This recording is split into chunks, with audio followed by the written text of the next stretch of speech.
Marcos. Vamos a estar en Marcos capítulo 1, de los versículos 2 al 11, es donde vamos a cubrir. El tema, hermanos, que el Señor me ha dado para este mensaje es Jesús, el Hijo amado.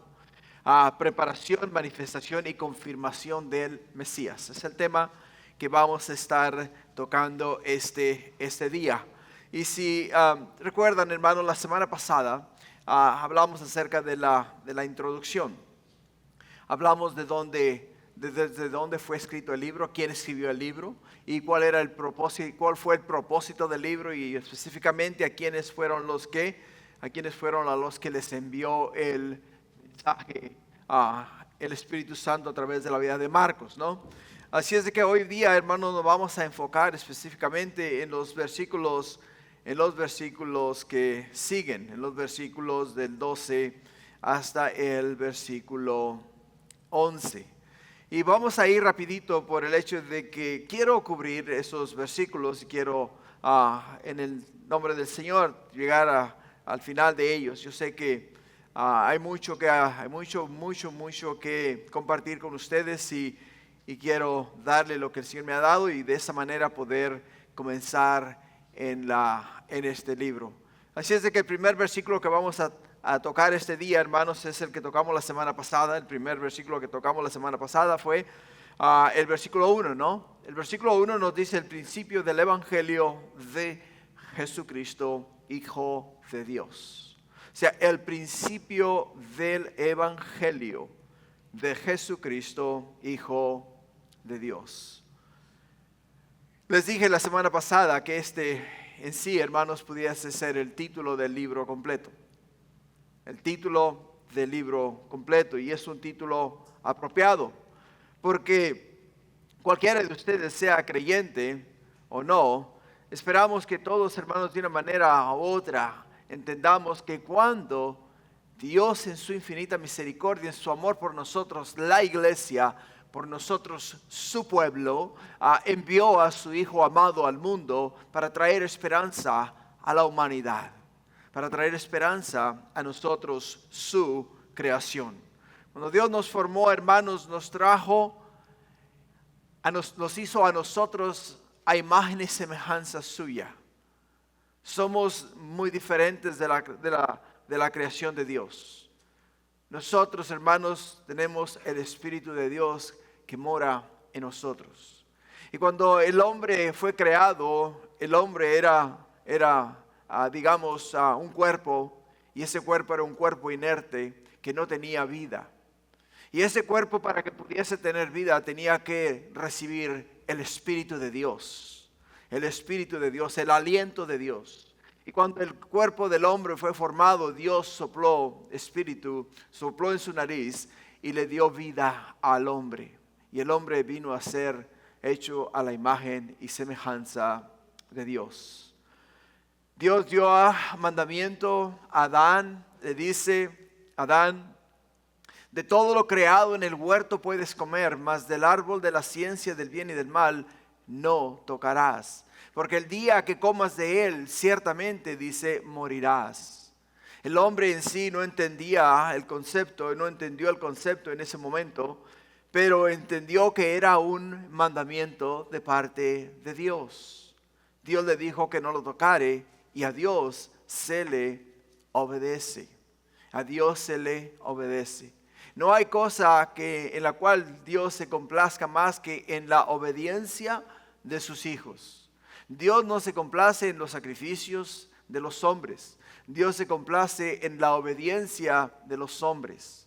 Yo puedo hacer infinidades de cosas para Dios e incluso puedo dar mi vida por el servicio a Dios. Pero si no obedezco la palabra de Dios, de nada me sirvió todo mi esfuerzo. Porque Dios lo que quiere de mí no es mi sacrificio, sino quiere mi obediencia. Quiere mi obediencia de la misma manera que quiere tu obediencia. El diablo, siendo un ser muy útil, o sea, de una manera u otra, miró la manera de engañar a Eva. Entró por el lado débil, el lado de la mujer. Y al entrar por el lado de la mujer y convencer a Eva de probar del fruto del árbol de la ciencia del bien y del mal, con la promesa de que el momento que ella gustase y comiese de ese fruto, sus ojos iban a ser abiertos e iba a venir a ser ella como Dios. Y eso le llamó la atención a ella. Dijo, yo voy a ser como el Altísimo, yo voy a ser como el Creador de los cielos, la tierra y todo lo que en ellos hay. Yo voy a tener la misma potencia que tiene Él. Entonces, en definitiva, estiró su mano y comió de él. Y nos dice la Escritura que dio de comer también a su marido. Dio de comer a su marido. Y entonces es ahí donde entró el pecado. Y al entrar el pecado, hermanos, quiere decir que automáticamente cuando el hombre que gustó de aquel fruto del cual el Señor le dijo que no comiese, murió de forma espiritual. Y eventualmente murió de forma física. Pero primero murió de forma espiritual. Y al morir de una manera espiritual quiere decir que el hombre vino a ser un ser viviente, pero sin el Espíritu de Dios. O sea, vino a ser un ser viviente, pero no podía o no tenía esa forma de relacionarse con Dios. ¿Te das cuenta? O sea, venimos a ser como la creación, digámoslo de una manera sin ofender a nadie, y no es mi intención, mucho menos, como los animales, en definitiva. ¿Por qué? Porque hacíamos exactamente como hacen ellos. Estábamos viviendo en la ley de la sobrevivencia. O sea, el más poderoso es el que reina, el que vive, el que sobresale. Y esa es la manera en la cual el hombre sin Cristo, el hombre sin Dios, vive en esta tierra. Viven de esa forma. Había la necesidad de un trabajo en la casa de un vecino, en la cual el vecino vino y le dijo a su vecino, oye, mira, estoy enfermo, tengo cáncer, no puedo yo subirme a mis árboles para trimearlos. Tú que eres jardinero, ¿me harías el favor de trimear mis árboles? Y el vecino le dijo, vecino, eso es su problema. Vea o busque quien le trimee sus árboles, porque yo no soy creado de nadie. Yo no le voy a servir a nadie. Si usted quiere que le trimee sus árboles, tiene que entonces pagarme para que yo lo haga. ¿Te das cuenta? ¿O no hay compasión en el corazón del hombre sin Cristo Jesús? Sin Cristo Jesús. Por ello, hermanos, es que es muy importante entender que esto nos trae a un nuevo comienzo. ¿Qué nos trae a un nuevo comienzo? El Evangelio, las buenas nuevas de salvación. Nos trae, hermanos, a una nueva vida. Nos da la oportunidad de nacer de nuevo. O sea, nuevamente tener una relación íntima y personal con Dios. Algo que no teníamos anteriormente. Algo de lo cual cada uno de nosotros padecía y cadecía. Por ello, es que cuando el apóstol cuando Marcos escribe el libro de Marcos, que en sí te pudiera decir, no es el libro de Marcos, en sí pudiésemos decir que es el libro de Pedro. ¿Te das cuenta? Es el libro de Pedro. O sea, pudiésemos fácilmente decir que es el Evangelio de Pedro, porque toda la información escrita en este libro vino de Pedro. Marcos fue solamente el escriba, el que escribió el libro, que al final del día lleva el nombre de Marcos, porque fue él el que escribió el libro, pero el que le dio la información, a Marcos fue el apóstol Pedro. Fue el apóstol Pedro. ¿Te das cuenta? Por ello, podemos ver que cuando Marcos escribe, ¿qué es lo que escribe? Sus primeras palabras son estas: principio del Evangelio de Jesucristo. Principio, o sea, el comienzo de la salvación de la humanidad. El comienzo de todas las cosas.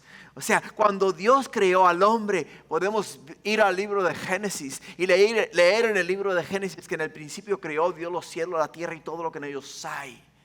Todo lo que en ellos hay. Y comenzó lo que es la existencia de lo que ahora vemos y lo que ahora conocemos. Pero igual de esa forma que comenzó todo también, entró el pecado, entró la maldad, entró todo la inmundicia en la humanidad. De tal manera que cuando llegamos al capítulo 6 del libro de Génesis, Dios dice, me arrepiento de haber hecho al hombre, me arrepiento de haberlo hecho. ¿Por qué? Porque hay maldad de continuo en el corazón del hombre. Hay maldad de continuo en el corazón del hombre. ¿Y qué es lo que hace el Señor? Pues entonces, de una manera u otra, le dice a Noé, Noé, hazte una arca, porque voy a destruir a toda la humanidad. Voy a destruir todo ser creado. Voy a comenzar de nuevo, ¿no? Voy a comenzar de nuevo, no necesariamente espiritualmente, sino iba a comenzar de nuevo con la creación, una segunda oportunidad. Y Noé construye el arca. Después de 100 años, después de trabajar en el arca por 100 años, después de terminar el arca, a los 100 años entonces trae Dios todos los animales del campo y mete una pareja de cada uno de ellos en el arca. Y entra Noé con su familia y viene el diluvio y destruye la tierra y todo ser creado. Todo ser creado. Y nuevamente, de 8 personas se vuelve a popular la tierra y estamos nosotros aquí este día a razón de ello. Estamos aquí a razón de ellos, pero igual, aunque comenzó nuevamente la creación, o sea, comenzó nuevamente el mundo a popularse, el problema del pecado aún no se había tratado. Había aún esa separación entre Dios y el hombre. No había llegado el momento en el cual el hombre debía de ser o sería redimido. Pero ahora podemos ver y entender que Dios en su infinita misericordia nos envía a su Hijo amado, a Cristo Jesús, al mundo a vivir como hombre entre los hombres, a morir como hombre por los hombres y a dar su vida en rescate por nosotros los hombres. Y ese es el mensaje del Evangelio, las buenas nuevas de salvación, que Cristo Jesús murió por nosotros para que nuevamente podamos tener una relación íntima y personal con un Dios tan bueno como lo es nuestro Dios. Y por ello, hermanos, podemos ver que este mensaje es de suma importancia. Pero aquí Marcos hace énfasis también en este mismo versículo, en el Hijo de Dios. Marcos, hermanos, nos dice que el Evangelio es de Jesucristo. O sea, el Evangelio, o sea, el mensaje es de Jesús. El mensaje fue traído a nosotros a través de Jesús. Y Jesús es el que nos da a nosotros las buenas nuevas de salvación. Pero ¿quién es Jesús? Jesús, nos dice Marcos, que es el Hijo de Dios. Jesús es el Hijo de Dios. Y es muy importante entender que el título Hijo de Dios, hermanos, se refiere a la relación única que Jesús tiene con el Padre. Y para nosotros eso es de suma importancia. ¿Por qué? Porque los hijos son de la esencia y la naturaleza del que los engendra. ¿Te das cuenta? De los que los engendra. Nuestros hijos son parte de nosotros, son nuestra naturaleza. Como humanos tenemos hijos humanos. Pero Jesús, como Hijo de Dios, es de la misma esencia, de la misma naturaleza de Dios. O sea, es Dios en sí. ¿Te das cuenta? Es Dios en sí. Y Marcos quiere establecer ¿qué? Quiere establecer ese cuadro. Quiere asegurarse de que entendemos claramente que el mensaje de Jesucristo fue traído a nosotros por el Hijo de Dios, uno de la misma esencia de Dios, uno de la misma naturaleza de Dios, uno que dejó su ámbito espiritual, dejó el cielo para venir a la tierra, morar entre los hombres, vivir con los hombres y morir por los hombres. Y es un mensaje maravilloso, hermanos. Es un mensaje que de verdad cuando lo escuchas te deberían de temblar todas las moléculas de tu cuerpo.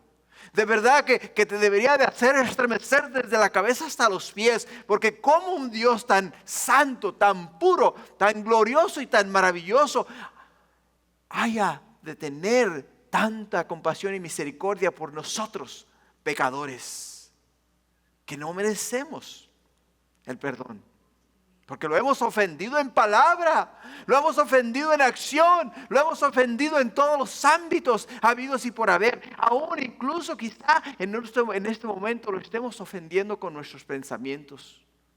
Porque nuestra mente quizá no esté alineada con la mente de Cristo. O quizá lo ofendimos hace 1 minuto, 2 minutos, hace 1 hora, hace 2 horas. Hicimos algo que no agrada a Dios. O pensamos algo que no es de Dios y vino en nuestra mente y cruzó en nuestro corazón y lo pensamos, lo dijimos, lo miramos, lo hicimos, no sé. Pero aún así en esa condición, Dios nos ama. Dios nos ama. Y eso es muy importante, hermanos. Fue importante en aquel entonces y lo es de igual de importante el día de hoy. Porque hay muchas personas, hermanos, religiosas, el día de hoy, que lo que tienen es religión y no una relación personal con Cristo. La religión no salva, iglesia. La religión es un intento del hombre para llegar a Dios. Y una relación con Dios es tener una a una con aquel que te creó, te formó, te dio vida y quiere tener vida contigo. Esa es una relación personal que Él quiere tener con nosotros. Así es de que nuevamente Marcos aclara esto, hermanos. Y lo que vamos a hacer esta tarde es lo que va a hacer Marcos es darnos 3 razones mientras continuamos en los versículos del 2 al 11. Y las 3 razones las cuales nos va a dar las he delineado en el título del mensaje. Las 3 razones, hermanos, es la preparación, la manifestación y la confirmación del Mesías. Es lo que vamos a estar mirando en estos versículos. Así es de que vamos a comenzar con el primer título o con el primer punto de este estudio, que lo vamos a mirar de los versículos del 2 al 3.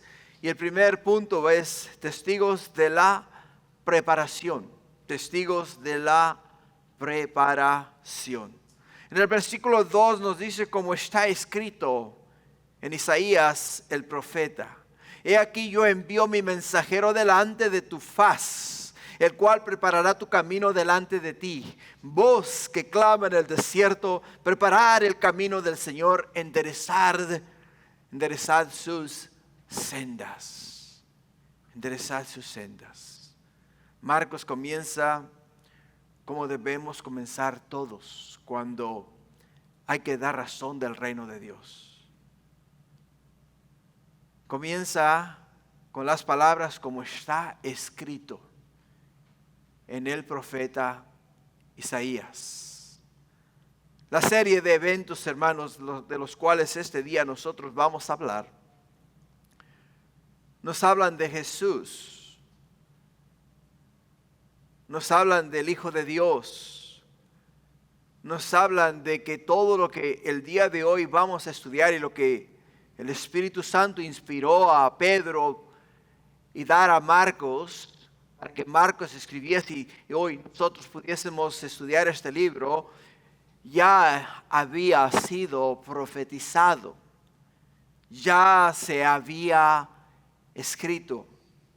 Es de la misma manera que nos dice la Escritura en el libro de Tesalonicenses, que cuando la trompeta suene, los muertos en Cristo resucitarán primero, después nosotros los que habremos quedado seremos ¿qué? Seremos arrebatados y nos uniremos al Señor en las nubes y estaremos con el Señor para siempre. O sea, está escrito, ¿te das cuenta?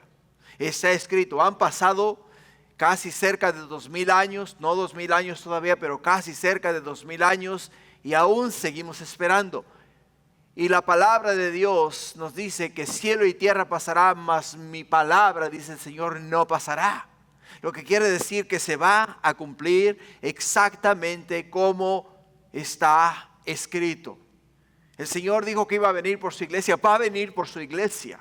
Su iglesia tiene que estar preparada para recibir a Jesús. Y de la manera que nos vamos a preparar es estando en los negocios del Señor.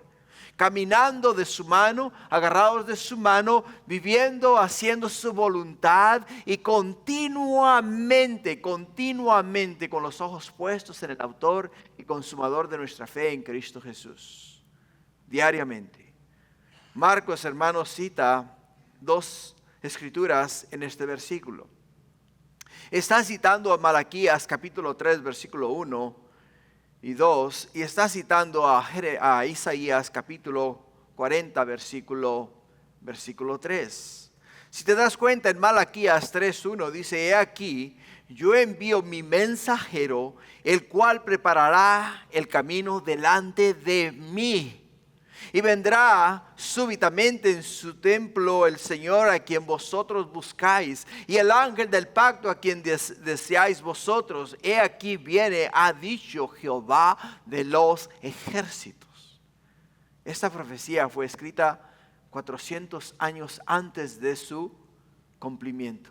400 años antes de su cumplimiento. Isaías 43 también nos dice: vos que clama en el desierto, preparar el camino a Jehová, enderezar calzada en la soledad a nuestro Dios. A nuestro Dios. Esta porción de la Escritura fue escrita 700 años antes de su cumplimiento. 400 años antes de su cumplimiento. Por ello, hermanos, es que es de suma importancia para nosotros entender que todo lo escrito en la palabra de Dios se va a cumplir. Absolutamente todo, de la forma en la cual ha sido profetizado, de la forma en la cual ha sido escrito, de la manera en la cual el Señor nos dice que van a suceder los eventos. Así exactamente como está escrito, así mismo va a suceder todo. Todo, hermanos, todo. Ahora entendamos algo. Llevamos nosotros, te dije hace un momento, aproximadamente casi 2000 años esperando el regreso de Jesús. Casi 2000 años. Los judíos estuvieron esperando después de la profecía de Isaías 700 años. Los judíos estuvieron esperando la venida del Mesías después de la profecía de Malaquías 400 años. Pero llegó su día. Llegó su cumplimiento. Llegó la hora en la cual el Señor envió a su Hijo al mundo. Envió a su Hijo al mundo para que viniese a redimir al mundo de sus pecados. Por ello, hermanos, en los días en los cuales estamos viviendo tenemos que tomar nota de ello. Tenemos que tomar nota de que la palabra de Dios nos dice que cielo y tierra pasarán, mas su palabra no pasará. Se va a cumplir tal y como Dios la ha escrito. Y es ahí donde tú y yo tenemos que entender que tenemos que estar conectados con el Señor, continuamente haciendo la voluntad de Dios, no la voluntad de los hombres, sino la voluntad de Dios. Una de las cosas que podemos mirar es lo siguiente, la podemos ilustrar de esta manera también. En los días de los reyes, en aquellos entonces cuando un rey iba a ir a visitar a otro reino, antes de llegar al reino que iba a visitar enviaba un heraldo, o sea, enviaba un mensajero. Uno que llegaba y primeramente se aseguraba que el camino estuviese preparado para su llegada, que no hubiese ningún obstáculo ni nada que obstruyera la llegada del rey. Una vez que llegaba el rey y que limpiaba, una vez que el mensajero iba por el camino, limpiaba el camino, se aseguraba que el camino era seguro para que el rey llegara a su destino. Una vez que llegaba al reino que el rey iba a visitar, les decía a todos los del reino: he aquí, el rey fulano de tal viene a visitarlos a ustedes. Viene a visitarlos a ustedes. Y eso es lo que estamos viendo en la palabra de Dios. Estamos viendo que el Señor, hermanos, de una forma u otra, está preparando al pueblo de Dios para su llegada.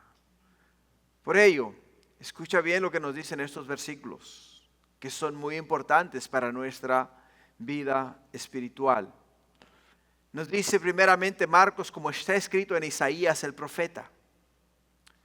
Dice la siguiente oración, dice: he aquí, yo envío mi mensajero. En otras palabras, de la misma manera que un rey enviaba un heraldo, de la misma manera que el rey enviaba a un mensajero a que diese razón de que él iba a venir, que Dios mismo nos dice a nosotros: yo voy a enviar a mi mensajero delante de mi enviado, a que dé razón de que yo vengo detrás de él.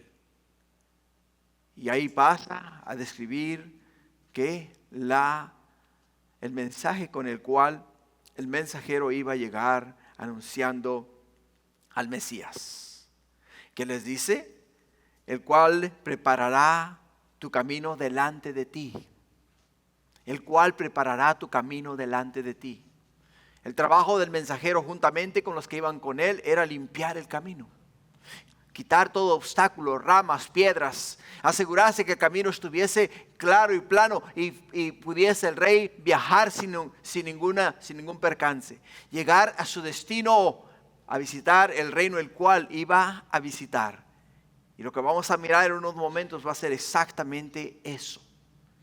Exactamente ese mensaje. Por ello, el segundo punto que vamos a mirar este día, hermanos, el segundo punto que vamos a mirar este día es testigos de la manifestación. Testigos de la manifestación. La manifestación del reino o la manifestación del rey. Es lo que vamos a mirar en los siguientes versículos. En el versículo 4 nos dice la Escritura: Juan bautizaba en el desierto y predicaba el bautismo de arrepentimiento para perdón de pecados. Juan bautizaba, dice, bautizaba en el desierto y predicaba el bautismo de arrepentimiento para perdón de pecados. En la Biblia en inglés, ESV, English Standard Version, encontramos que en esta porción de la Escritura, en esta traducción, se dice de esta manera. En John dice: John appeared. O sea, Juan apareció. ¿Te das cuenta? En la Reina Valera 1960 que estamos leyendo el día de hoy, nos dice: Juan bautizaba Juan en el desierto. Y en la traducción English Standard Version nos dice que Juan apareció bautizando. Apareció bautizando, y me encanta esa palabra, apareció. ¿Por qué? Porque casi suena mágico, ¿no? Suena como algo increíble, de una manera u otra. Juan apareció bautizando en el desierto y proclamando un bautismo de arrepentimiento para perdón de pecados. Tal como había sido profetizado en el Antiguo Testamento, que el mensajero finalmente, ¿qué? Apareció. Ahora date cuenta, y es muy importante para nosotros esta porción de la Escritura. Porque los judíos, todos ellos, habían leído y entendido estos pasajes. Ellos sabían y esperaban al Mesías con gran ansia. Todos los años comparecían al Monte de los Olivos y todos los años tendían ramas de palmeras y ramas por la bajada del Monte de los Olivos que da hacia la ciudad de Jerusalén. Todos los años esperaban que llegase el día, que llegase Jesús, que llegase el Mesías, que entrase el Mesías en la ciudad de Jerusalén para ser coronado rey de Israel. Todos los años hacían esto. Y es muy importante para nosotros. ¿Por qué? Porque ellos conocían la palabra de Dios. Ellos conocían y entendían la palabra de Dios. Y cuando vemos nosotros la palabra de Dios en nuestros tiempos, acerca de la venida del Hijo de Dios, acerca de la venida de Jesús, que nos dice la Escritura en el libro de Timoteo, en el libro de Tesalonicenses, o sea, en toda la Biblia. La palabra de Dios nos dice la misión del Mesías, lo que Él iba a venir a hacer, lo que iba a hacer y de la manera que nos iba a salvar a nosotros. Pero también nos dice que iba a ser muerto. La palabra de Dios nos lo dice en Daniel, que iba a ser muerto. O sea, la vida le iba a ser quitada al Mesías, al ungido del Señor. Pero de igual manera, cuando embarcamos en el Nuevo Testamento y comenzamos a estudiar las Sagradas Escrituras y miramos las palabras de Jesús, que nos dice a nosotros que en la casa de su Padre muchas moradas hay, y si no fuese así, Él no lo hubiese dicho. Y dice, voy pues a preparar lugar para vosotros, para que cuando yo vengan a estar ustedes conmigo. O sea, Jesús les dice a ellos, va a venir el día y la hora en el cual yo voy a venir por ustedes. Y Jesús nos lo dice, su palabra nos lo especifica. De la misma manera que lo especificó a los judíos, nos lo especifica a nosotros. Lo que nos debe de llevar a nosotros el día de hoy es a vivir en la misma expectativa que vivían los judíos en aquel entonces. Vivir en la misma expectativa. ¿Será el día de hoy el día en el cual vendrá el Mesías? ¿Será el día de hoy, hermanos, en el cual nosotros, la iglesia, seremos sacados de esta tierra y llevados a estar con Jesús y vivir con Él por la eternidad? ¿Lograrán aterrizar nuestros hermanos en Veracruz? ¿Los levantará el Señor del avión en el cual ellos van a abordar y del avión los va a llevar al cielo? ¿Será hoy? ¿Será en estos momentos? ¿Será en 1 hora? ¿En 2 horas? No sabemos, pero tenemos que vivir con esa misma expectativa. Tenemos que tener esa misma expectativa. Por ello, Marcos nos lo está poniendo de esta manera. Nos está diciendo, finalmente ha aparecido el pregonero. Finalmente ha aparecido aquel que viene preparando el camino del Mesías. El camino del Mesías.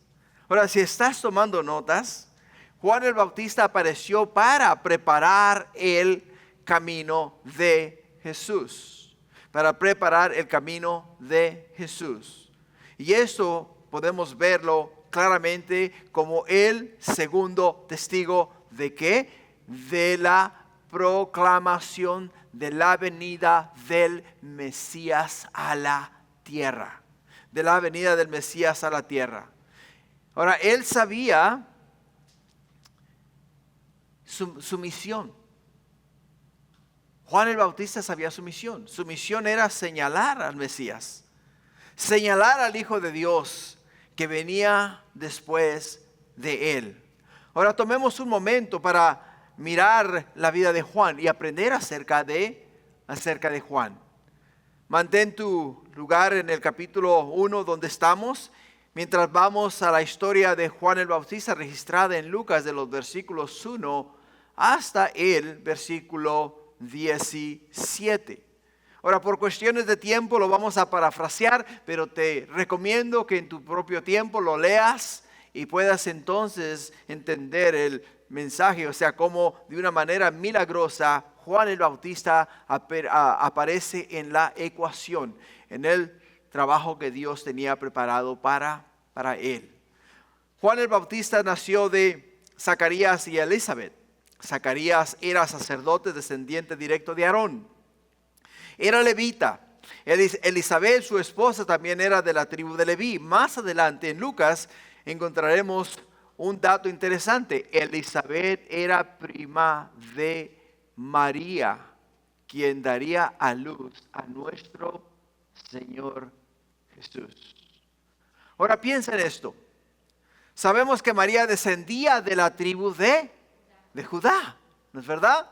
Descendía de la tribu de Judá, de la línea de David, ¿no? De la línea de David. Pero ella descendía de Judá de parte de su padre. De parte de su padre. Pero por parte de su madre descendía de la línea de Aarón, o sea, de la tribu de Leví. De la tribu de Leví. Ahora, ¿te das cuenta? ¿Te das cuenta cómo Dios está entrelazando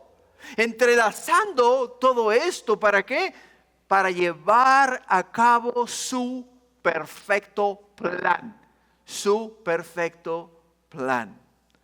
Ahora, otra cosa importante que puedes ver en los versículos de Lucas es que Zacarías y Elizabeth estaban determinados ellos a crear un hijo en los caminos del Señor. Pero en ese tiempo Elizabeth era ¿qué? Era estéril y no podía tener hijos. No podía tener hijos. Ahora, mientras Zacarías servía como sacerdote delante de Dios, cuando su división estaba de turno, le tocó por suerte, nos dice la Escritura, según la costumbre del sacerdocio, entrar en el templo del Señor para ofrecer incienso. Todo el pueblo estaba afuera orando a la hora del incienso. Todos ellos estaban orando a la hora del incienso. Ahora, todo eso está en el libro de Lucas, capítulo 1, de los versículos 5 al 17. Lo puedes leer. Solamente lo estoy parafraseando para ganarle al tiempo. Ahora ahí, de repente, estando él en el templo, se le apareció un ángel del Señor. Era el ángel Gabriel, de pie a la derecha del altar del incienso. Y le dice estas palabras, le dice a Zacarías: no se turbe vuestro corazón. No se turbe vuestro corazón. O sea, se turbó su corazón al verlo, no tuvo miedo. Tuvo miedo cuando miró al ángel. Pero el ángel le dice, no temas, Zacarías, porque tu oración ha sido oída. Dice, tu esposa Elizabeth dará a luz un hijo y llamarás su nombre Juan. Llamarás su nombre Juan. O sea, el ángel continúa diciendo que Zacarías tendría gozo y alegría y que muchos se regocijarían por el nacimiento de su hijo. Porque él será grande, dice la Escritura, será grande delante del Señor.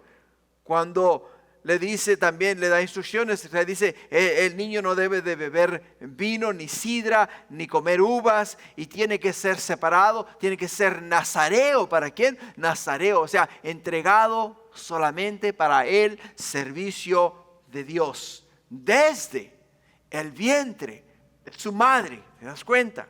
O sea, Elizabeth se tenía que cohibir de beber vino, de comer uvas, de comer cosas impuras que no estaban de acuerdo a las leyes dietéticas hebreas. Tenía que seguir exactamente lo establecido por Dios para que este ser, el cual se iba a formar en el vientre de Elizabeth, fuese el instrumento que Dios eventualmente usaría para anunciar al Mesías que venía al mundo, para preparar el camino del Salvador.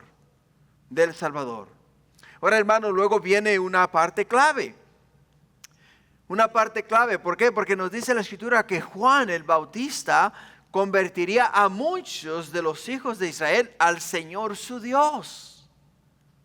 Muchos de ellos serían convertidos e iría delante de él con el espíritu y el poder del profeta Elías. O sea, todo está conforme a las Sagradas Escrituras, tal y como fue profetizado. Y la profecía, hermanos, esta profecía es importantísima, de suma importancia, porque Juan iría delante del Mesías en el poder del espíritu de Elías para volver el corazón de los padres hacia los hijos y de los desobedientes a la sabiduría de los justos, preparando para el Señor un pueblo bien dispuesto. Un pueblo bien dispuesto. Y esto es exactamente lo que le declara el ángel Gabriel. le declara esto a Zacarías. ¿Quién iba a ser su hijo Juan? ¿Y cuál era la misión de Juan? ¿Cuál era la misión que él iba a tener en esta tierra? Cuando Dios, hermanos, nos llama a nosotros, nos da una misión. Todos nosotros hemos sido llamados. Todos nosotros hemos sido escogidos. Todos nosotros, hermanos, tenemos una misión. Y la misión que nosotros tenemos es dar a conocer el nombre del Hijo de Dios. Es dar a conocer el nombre de Cristo Jesús. Es anunciarle al mundo, ¿qué? Anunciarle al mundo que Jesús es el Hijo de Dios. Y en Jesús hay esperanza. Y Jesús es el camino a la verdad. Y Jesús es el que nos puede dar la vida. Esa es nuestra misión. Ahora, Él iba a ser creado de una manera diferente. Iba a ser separado. Su cabello no debía cortarse, aunque el texto no da detalles específicamente. No podía tocar nada muerto, no podía comer uvas, ni beber vino, ni nada relacionado. Él iba a vivir una vida santa para Dios, tomando el voto nazareo, como te lo mencioné hace un momento, de la misma manera que lo hizo también el juez Sansón en el Antiguo Testamento, en el libro de Jueces. Tenía una misión especial, una misión especial. Y esto es clave, hermanos, porque para poder nosotros, entiende, te lo vuelvo a repetir, ser efectivos en el reino de Dios, para poder nosotros hacer volver los corazones de los que no conocen a Dios, tienen que ver a Dios en nosotros. Tienen que ver la santidad de Dios, tienen que ver el carácter de Dios, tienen que ver la persona de Dios en nosotros. Y ellos tenían que ver en Juan lo que Dios le había preparado a él para que hiciese. Ahora, hermanos, regresemos a Marcos nuevamente al versículo 4. En Marcos 4 notamos algunas cosas importantes. En el versículo 4 dice que cuando Juan apareció, bautizaba en el desierto y proclamaba, predicaba un bautismo de arrepentimiento para perdón de pecados. Para perdón de pecados. Ahora, según Mateo 3, versículo 1, dice que en aquellos días vino Juan el Bautista predicando en el desierto de Judá, diciendo: arrepentíos porque el reino de los cielos se ha acercado. Un mensaje sumamente sencillo, pero sumamente poderoso. Sumamente poderoso. Te digo algo, este es el mensaje que este mundo caído necesita el día de hoy. Arrepentíos. ¿Por qué? Porque el reino de Dios se ha acercado. Arrepentíos. Ahora, hay algo importante. ¿Por qué? Porque ¿qué significa la palabra arrepentirse? La palabra arrepentirse significa que si estás caminando hacia el sur, literalmente te das la vuelta porque te diste cuenta de que ibas en la dirección equivocada y te tornas hacia atrás y te vas hacia el norte. Y entonces agarras el camino correcto. Agarras el camino correcto. Por ello, cuando hablamos de arrepentimiento, hermanos, hablamos de un cambio de mente. Estamos hablando de un cambio de mente. Y ese cambio de mente, hermanos, se lleva a cabo cuando nosotros cambiamos de dirección. Cuando cambiamos de dirección. En un tiempo atrás éramos mal hablados. Ahora que hemos invitado a Cristo a entrar en nuestro corazón, ese vocabulario no es más parte de nuestra vida, porque ahora lo que queremos hablar es la palabra de Dios. O sea, nuestro cambio de dirección nos ha llevado ahora en la dirección correcta. Nos ha llevado en la dirección correcta. Por eso la gente dice por eso dicen que la gente necesita hacer una vuelta de U. Una vuelta de U. Y es importante para nosotros ese ese punto, hermanos. Ahora, ¿estás conmigo? ¿Me entiendes? Para poder nosotros experimentar un arrepentimiento genuino, tenemos que hacer ¿qué? Tenemos que dar un giro, ¿no? Tenemos que hacer una vuelta de ¿no? Si íbamos hacia la perdición, entonces ahora tenemos que darnos la vuelta para venir a la salvación, para venir a los brazos de Jesús. Y Juan el Bautista estaba precisamente haciendo eso. Estaba haciendo eso. Les estaba diciendo a ellos en el versículo 4, les decía este mensaje. Espérate que estoy en el lugar equivocado. En el versículo 4 les dice a ellos, les predicaba el bautismo del arrepentimiento para perdón de pecados. Para perdón de pecados. Ahora, hablemos un poco acerca de lo que es el bautismo. Porque muchas veces se ha malinterpretado el significado de la palabra bautismo. La palabra bautismo en sí significa sumergirse, o sea, ser sumergidos en el agua. Lo que quiere decir es que te sumergen en el agua y es una forma simbólica de demostrar que cuando tú te bautizas, te estás identificando en la muerte y resurrección de Jesús. Lo que quiere decir es que dejas atrás tu vida pasada, la entierras cuando quedas debajo de las aguas y cuando sales de las aguas, sales a una nueva vida en Cristo Jesús. Pero no puede haber bautismo sin arrepentimiento. Primeramente, te tienes que arrepentir. Después, en obediencia, te tienes que bautizar. Pero una cosa sí tenemos que poner en claro: el bautismo no te salva. No te salva. El bautismo es un acto de obediencia. Es un acto de obediencia. Algo que tú haces, ¿por qué? Porque ahora que ya eres una nueva criatura en Cristo Jesús, quieres que el mundo vea, el mundo escuche y el mundo entienda que ahora tú eres un discípulo de Jesús. Y la manera en la cual el mundo va a saber que tú eres un discípulo de Jesús, pues te vas a identificar en su muerte y en su resurrección. Y la manera en la cual lo vas a hacer es cuando tú te bautizas. Porque desciendes a las aguas, mueres con Cristo Jesús. Y cuando sales de las aguas, naces a una nueva vida en Cristo Jesús. ¿Estamos claros? ¿Entendemos eso? ¿No los estoy perdiendo? ¿Todo el mundo entiende?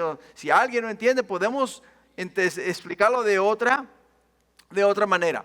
Pero es muy importante, hermanos, que entendamos el mensaje. ¿Por qué? Porque lo que Marcos nos está enseñando a nosotros es clave, porque estamos hablando del principio del evangelio de Cristo Jesús, el Hijo de Dios.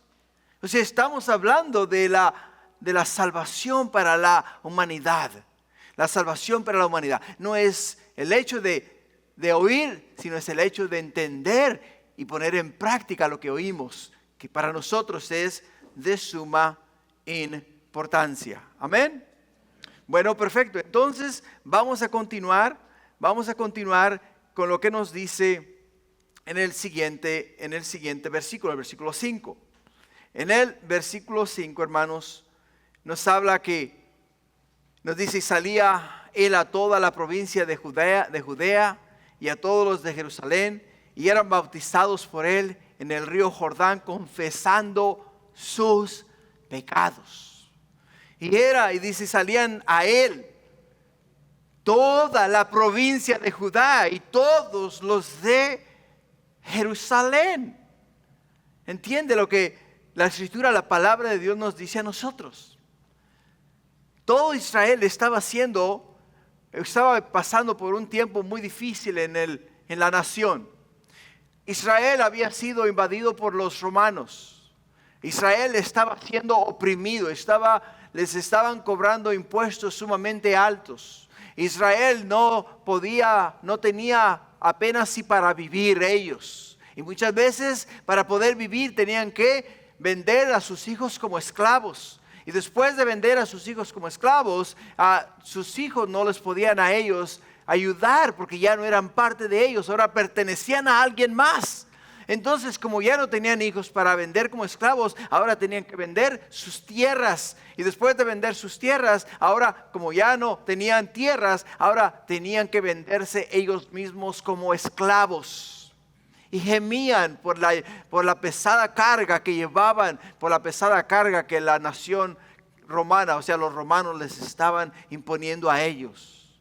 Por ello, cuando llega el mensajero, el pregonero, aquel que vino a enderezar el camino, aquel que venía pregonando la venida del Mesías, la venida de Cristo Jesús. Y aquellos que estaban atentos a las Sagradas Escrituras, conocían la palabra de Dios y miraban el mensaje, escucharon las palabras de Juan, dijeron, este es a quien nosotros hemos estado esperando. En quien nosotros hemos estado esperando para que nos libere del pesado yugo de los romanos.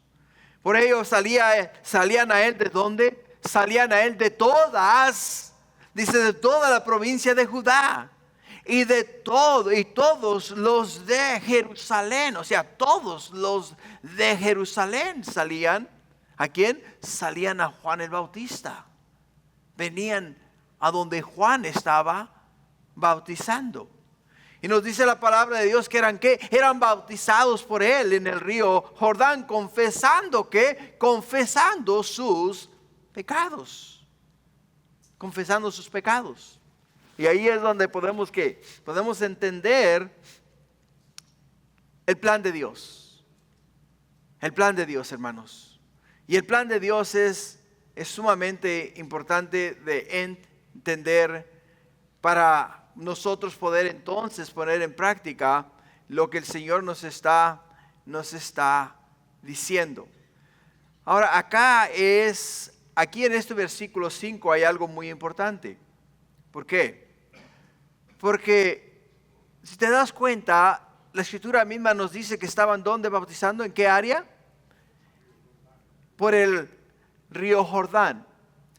Si ponen el mapa que tenemos en la parte del estudio, te darás cuenta que aquí en el mapa tenemos lo que es el mar salado, o sea, el mar muerto, y también tenemos lo que es el mar de Galilea. Y al lado izquierdo, si te das cuenta, tenemos la ciudad de Jericó y tenemos también la ciudad de Jerusalén. Y toda esa parte árida, verde, amarilla, es la área de Judá. Entonces todos los de esa región comparecían a Juan el Bautista, o sea, venían al río Jordán. Juan el Bautista estaba bautizando cerca de Jericó, donde él bautizaba. Hay aproximadamente 20 millas desde Jerusalén hasta el lugar donde Juan el Bautista estaba bautizando. Y nos dice que todos los de Jerusalén venían ¿a quién? Venían a Juan el Bautista para ser bautizados. Y ahí donde podemos entender y ver claramente que el mensajero, el pregonero, Juan el Bautista, cuando estaba él predicando acerca de la venida del Mesías, acerca de aquel que vendría detrás de él, el cual no era digno él de desatar la correa de su calzado, ellos entendieron que el Mesías en cualquier momento iba a aparecer en la superficie. Y cualquier momento se iba a declarar. Incluso muchos de ellos creyeron que Juan el Bautista era el Mesías, el cual traía el mensaje al pueblo de Israel. Y lo vamos a dejar ahí, iglesia, porque no vamos a terminar con lo que yo quería terminar.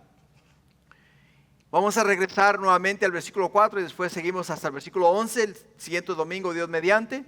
Y de esa manera, hermanos, le vamos a dar un poquito más de sentido a lo que estamos leyendo aquí en esta porción de la Escritura. Y te vas a ir bendecido, te lo aseguro, por lo que Dios está haciendo y nos está enseñando a través de esta porción de la palabra de Dios. Vamos, hermanos, a preparar nuestros corazones para la mesa del Señor. Este día es el primer domingo del mes, y el primer domingo del mes acostumbramos a tener la Santa Cena. Y para mí, hermanos, es muy importante que cada uno de los que estamos aquí presentes entendamos lo que es la Santa Cena, ¿no? La palabra de Dios nos dice que el pan es símbolo del cuerpo de Jesús, y el vino es símbolo de la sangre de Jesús. Entonces, para poder nosotros preparar nuestra vida para recibir del pan y el vino, tenemos que estar bien con el Señor. Tenemos que tener una relación personal con el Señor. O sea, en otras palabras, para poder tomar el pan y tomar el vino, tenemos que ser creyentes, o sea, cristianos. Y si no has hecho una confesión de fe, o aún estás pensando o lo estás meditando, quizás digas, bueno, no he tomado ese paso, no he invitado a Cristo a entrar en mi corazón.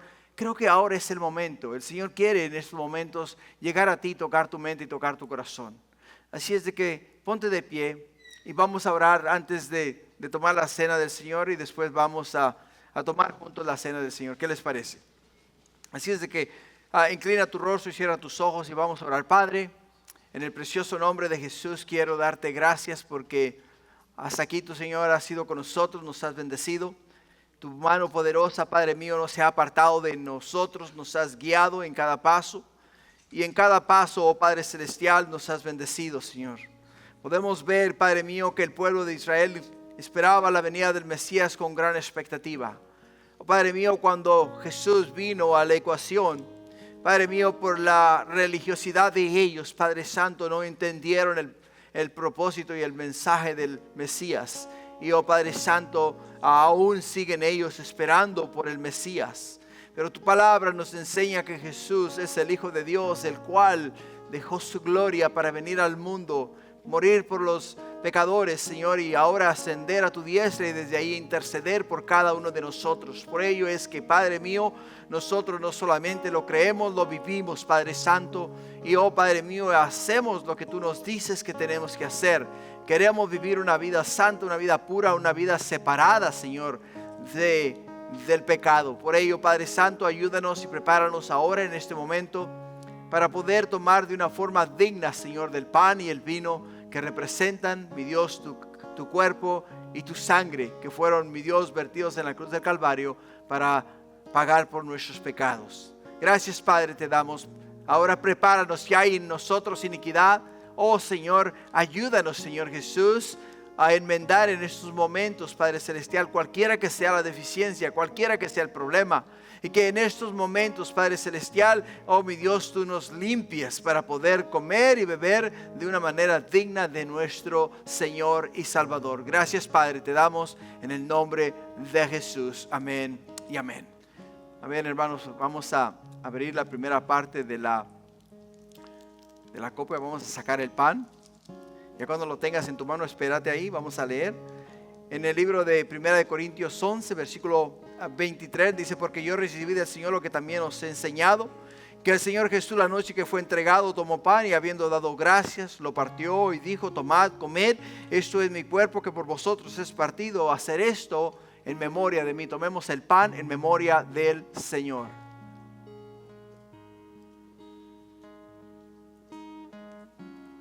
Y Padre, te damos gracias porque tú diste tu vida, tú diste tu cuerpo para pagar por nuestros pecados. Y tú nos dices en tu palabra que el que no come tu cuerpo y bebe tu sangre no puede tener parte contigo. Y nos dices que hagamos esto en memoria de ti. Lo hacemos recordando lo que tú hiciste por nosotros. Porque entendemos que de una forma o de una manera simbólica, Señor, en estos momentos, mi Dios, tu cuerpo ha venido a ser uno con nuestro cuerpo y se han fundido en un solo cuerpo. Y tú has venido a ser con nosotros y a vivir en nosotros y a estar dentro de nosotros.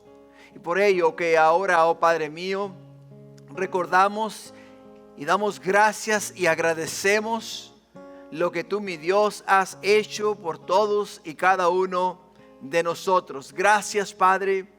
Gracias, Jesús. Gracias, oh Espíritu Santo, porque podemos ver claramente la obra gloriosa de nuestro Salvador en la cruz del Calvario, para que pudiésemos este día nosotros comer el pan y beber el vino de una manera digna de nuestro Dios y nuestro Salvador. Gracias, Padre, te damos. Bendícenos ahora, bendice nuestro tiempo, te lo pido en el nombre de Jesús. Ahora abramos la segunda parte de la copa y sigamos leyendo lo que nos dice en el versículo 25. Así tomó también la copa después de haber cenado, diciendo: esta copa es el nuevo pacto en mi sangre.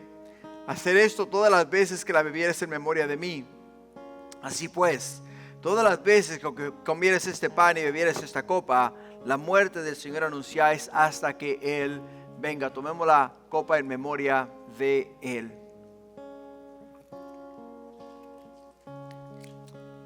Y Padre, te damos gracias, mi Señor Jesús, porque cuando entró el pecado en el mundo, tú, oh Señor, hiciste un sacrificio para cubrir, oh Padre mío, el pecado del hombre. Tomaste, mi Dios, un cordero, oh Padre Santo, le quitaste, Señor, la vida, quitaste las pieles del cordero y cubriste el pecado del hombre. Y esa tradición continuó, oh Padre mío, por muchos años, hasta que Juan el Bautista, al mirar a Jesús y al verle venir hacia él, extendió su mano hacia él y en gran voz y con gran voz exclamó diciendo: he ahí el Cordero de Dios que quita el pecado del mundo. Y ahí es donde tú, oh Señor Jesús, viniste a morir como un cordero y diste tu vida en rescate por muchos. Diste tu vida en rescate por nosotros. Derramaste tu sangre para pagar por los pecados del hombre. Derramaste tu sangre para dar vida a aquel que estaba muerto. Derramaste tu sangre para, oh mi Dios, abrir las puertas del cielo, para que nosotros nuevamente pudiésemos tener comunión con nuestro Creador, con nuestro Padre Celestial.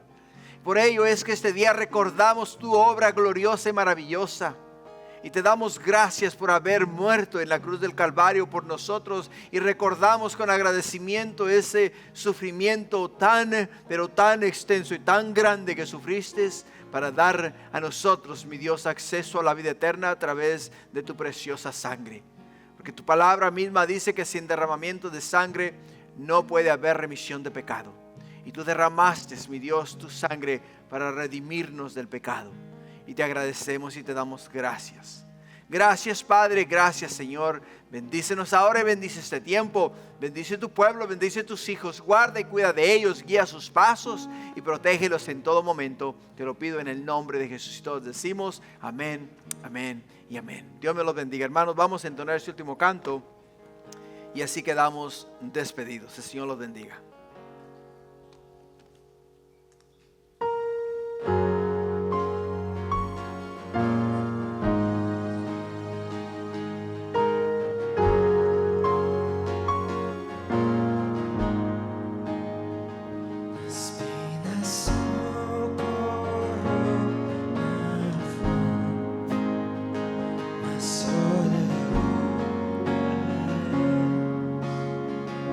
Salvador.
Amén, gloria a Dios. Solo para pedirle a los que son líderes de algún ministerio, si por favor se pueden quedar por 5 minutos, solamente 5 minutos. Los líderes del ministerio, si es de niños, si es de mujeres, cualquiera que sea, ¿no? Necesito tener una pequeña reunión con ustedes. Ustedes saben quiénes son, así es de que no se me vayan a ir, porque los voy a ir a perseguir al estacionamiento.